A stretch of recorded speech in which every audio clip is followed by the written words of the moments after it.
இப்போ இதில் 3 table spoon எண்ணெய் ஊற்றிருக்கிறேன். ஒரு வெங்காயம் நைஸாக கட் பண்ணி வச்சுருக்கேன், அதை போடுறோம்.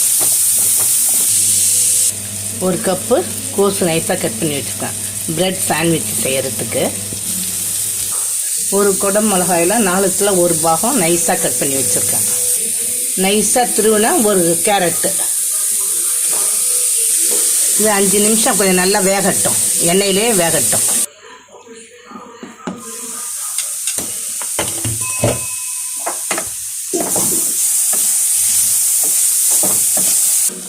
அரை ஸ்பூனு இஞ்சி பூண்டு சாந்து, சால்ட்டு 1/4 ஸ்பூனுக்கு கூட, கரம் மசாலா 1 ஸ்பூனு, தக்காளி 1 நைஸாக அரைச்சது சாந்து.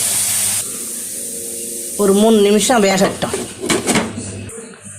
இப்போ இந்த ப்ரெட்டில் சீஸ் கொஞ்சம் வைக்கிறேன், வச்சு ஃபுல்லாக தடவி போகிறோம்.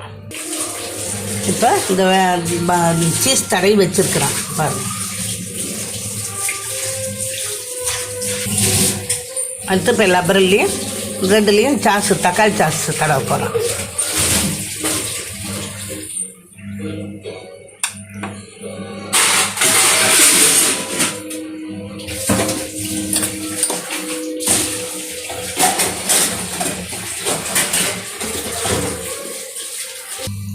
எல்லா ப்ரெட்லேயும் சீஸ் தடவிட்டு தக்காளி சாஸ் தடவிட்டேன்.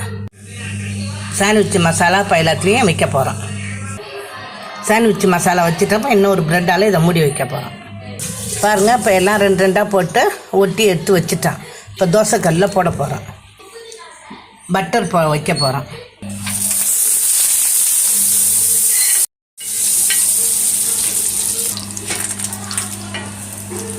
பாருங்கள், இப்போ ப்ரெட் எடுத்து இதில் வச்சுட்டேன்.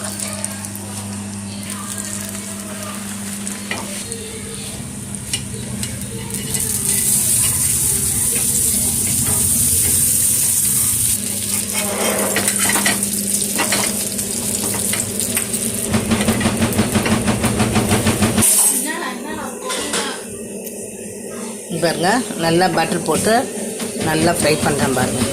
இப்போ 2வது பேட்ச் போடுறேன் பாருங்கள்.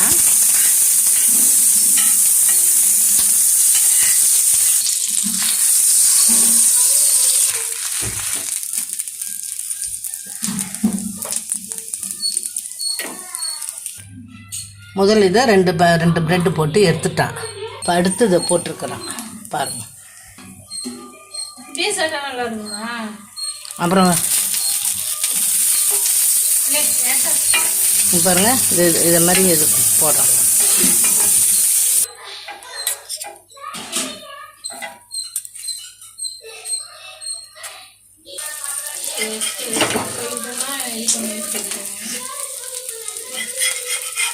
பாருங்கள், இது மாதிரி திருப்பி போட்டு எடுத்துக்கிட்டு இருக்கணும். கொஞ்சம் நல்லா ஃப்ரை ஆனதும் எடுத்துக்கலாம் நம்ம.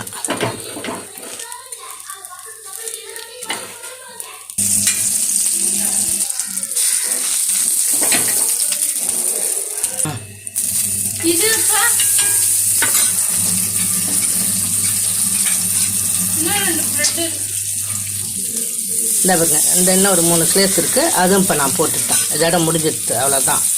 மொத்தமே நான் 5 ப்ரெட்டு தான் போட்டேன். பாரு,